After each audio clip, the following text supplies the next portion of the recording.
Imagine 24 Marines dropped into the swamps outside Rome with just 3 days of food, a handful of magazines, and no reinforcements coming. They stand against an empire of millions at its peak in 117 AD. That means no resupply, no backup, only what they carry. Their mission isn't conquest or holding territory, it's disruption. So what happens if that tiny force avoids the legions and instead sets out to break Rome's mind? Not with open battles, but with shadows, sabotage, and a night raid that could even reach the palace itself. And it all begins in the marshes. The CH-53, Ias, super stallions went silent before crossing the final ridge, rotors folding as the massive shapes drifted in under darkness. 45 Marines roped down into the Pontine marshes, boots digging into mud so thick it swallowed sound. Birds burst from the reeds at the sudden intrusion, vanishing into the night while the helicopters lifted away.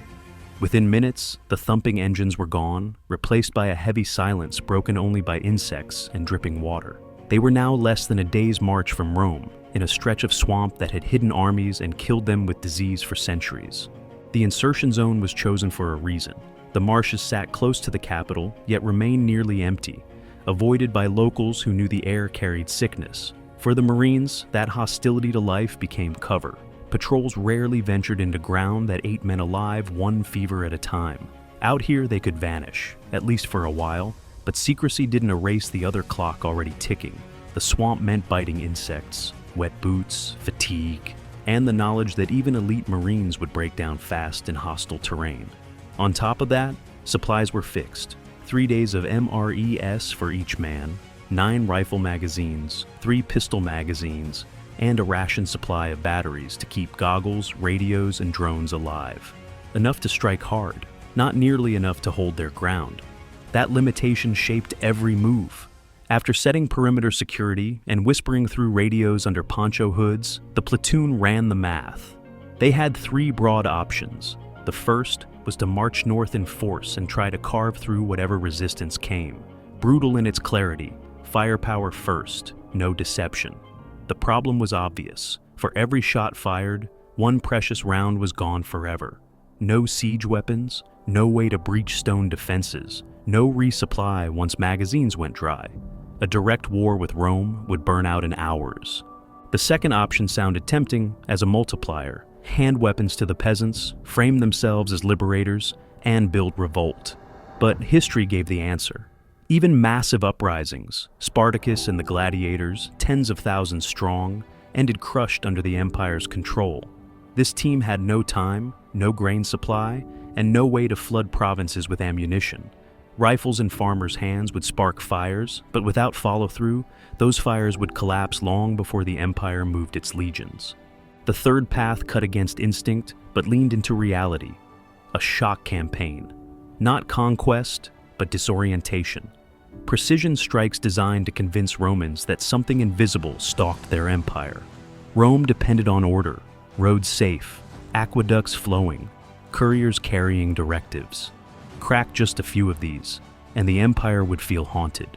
Burn a granary, drown a patrol in the marsh without leaving bodies, and whispers would turn fear into magnification. In that space between rumor and fact, 45 men could become a phantom army in the Roman imagination. That was the option that didn't rely on an impossible ammunition count or an impossible rebellion. It relied on minds, and for Marines trained to adapt, that became the most durable weapon they had. By the second night, conviction settled. The swamp had hidden their arrival. It could not hide them forever. Waiting meant discovery. Acting meant seizing the initiative, making Rome uncertain before Rome even knew their numbers. So the plan shifted. Survival no longer meant holding positions or stirring up allies. Survival meant becoming a ghost story told from one village to the next. A pattern of sabotage, measured, ruthless, but designed to leave no enemy certain of what had struck. Shadows on the road, flames where safety once stood, uncertainty spreading faster than news could keep up. Their first target lay north, along the Via Appia, in the busy trading post of Forum Oppi. Not fortified, not an army camp, but a place where Rome's lifelines of information and supplies ran. The Marines knew that to survive, they needed Rome to believe it was fighting more than flesh and blood. and Forum Appii would be the first place to test whether a handful of modern soldiers could convince the greatest empire of its age that the night itself had turned against them. They began their campaign not with noise and conquest, but with silence and misdirection. This phase, Ghosts in the Night, Strikes and Illusions, was about making absence more terrifying than presence. Their chosen ground was Forum Appii, a modest trading town on the Via Appia, where couriers carried messages north and livestock pulled endless wagons toward the capital. Before dawn, Marines moved through its alleys without a word. Stables went up in flames, courier satchels vanished before riders could mount, and no civilians or guards were left dead. By the time the fire was detected, the platoon had already melted back into the countryside. Rome had built its empire on speed of communication. But here, the chain broke in one night. Questions spread faster than the fire. Bandits usually looted. Rebels declared a cause. Here there was neither. Horses were ash, stables burned out, dispatches missing, and not a single slogan or captive to explain. To many, the attack looked less like crime and more like erasure, punishment without warning. That absence alone started whispers of something unseen moving along the roads. Now, technology gave those whispers weight. As patrols lit torches and walked their evening routes, small quadcopters circled high above, unseen and unheard in the night. Marines watched the figures below through night vision and thermal scopes, where men with firebrands appeared as bright, glowing shapes against an empty black field. Every torch was a marker.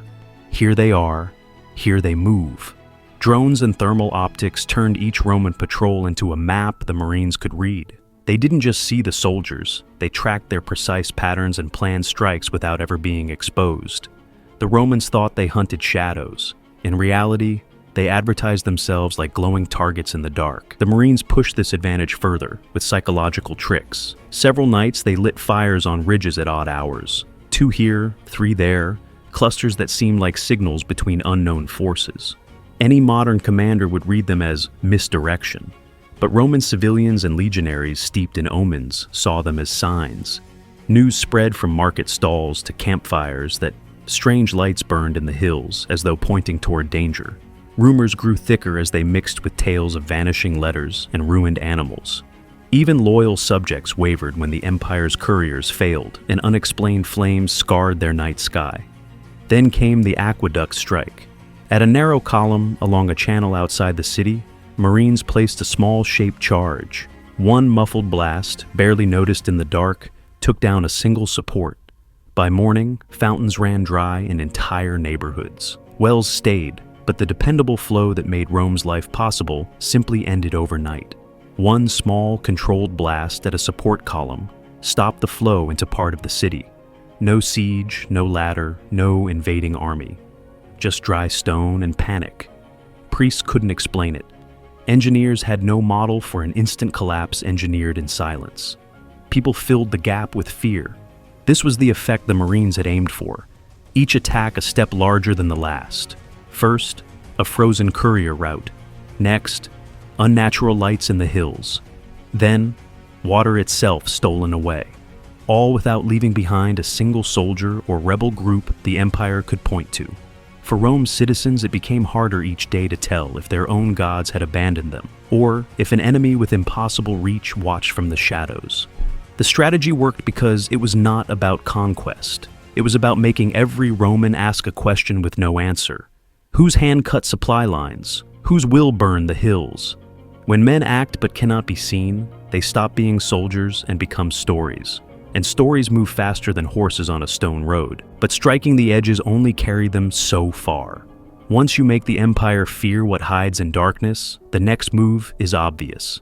If they could unsettle the city from its borders, the real test would be whether they could step straight into the heart of Rome itself. The palace raid was the moment where a shadow war turned into something more direct. The Marines weren't just disrupting couriers or knocking out aqueduct supports anymore. They were testing whether the very core of Rome could be cracked wide open in a single night. They stole a fishing boat, rowed up the Tiber against the current, and slid under stone embankments the way traders and fishermen sometimes did. No sails, no torches, nothing to catch the eye of patrols. Their target wasn't the gates or the walls. It was the rusted mouth of a sewer grate. A block of C4 pressed against the bars, smothered under wet rags to muffle the blast, bent open the way inside. They shoved through slime-dark passages and emerged in a storeroom below the palace kitchens, moving in 3 teams, scouts ahead, an extraction element behind, and the main force carrying gear to breach further if needed. Inside, the air was thick with moisture and carried every sound sharply. Boots pressed on damp stone with careful rhythm, rifles lowered but ready, optics showing every corridor in crisp green light. The palace above was quiet but alive. Slaves still working the kitchens, Praetorian guards posted in 2s along colonnades, marble corridors flickering with torchlight. The Praetorians were Rome's finest internal troops, but they were trained to break riots and chase assassins, not to deal with men who could see in the dark and erase targets before an alarm could spread. Then the operation began. They didn't go for a firefight. Within 10 minutes, they stunned guards with flashbangs, used suppressed shots to stop key resistance, and bound regions so the command chain would freeze. To the Romans, each flashbang was like divine fury. Shields dropped, eyes burned white, ears roared. Silent shots followed, just faint taps against stone, and in seconds men collapsed without knowing what struck them. Drones above the city mapped clusters of torchlight, letting the team steer through gaps before guards even knew what they were chasing. To anyone watching, the attackers didn't fight like men. They appeared, vanished, and reappeared deeper inside the palace. The true objective wasn't blood, it was control. Killing guards did nothing to paralyze Rome. Taking its administrators did. They reached offices where the Praetorian prefect and senior advisors directed the empire's pulse, orders for taxes, grain shipments, postings of garrisons. One prefect went for his sword, and a suppressed shot ended the attempt. Others were zip-tied, gagged, and pulled away silently. Several of the most vital figures in Rome's daily administration simply disappeared in minutes. By sunrise, the chain reaction had already started.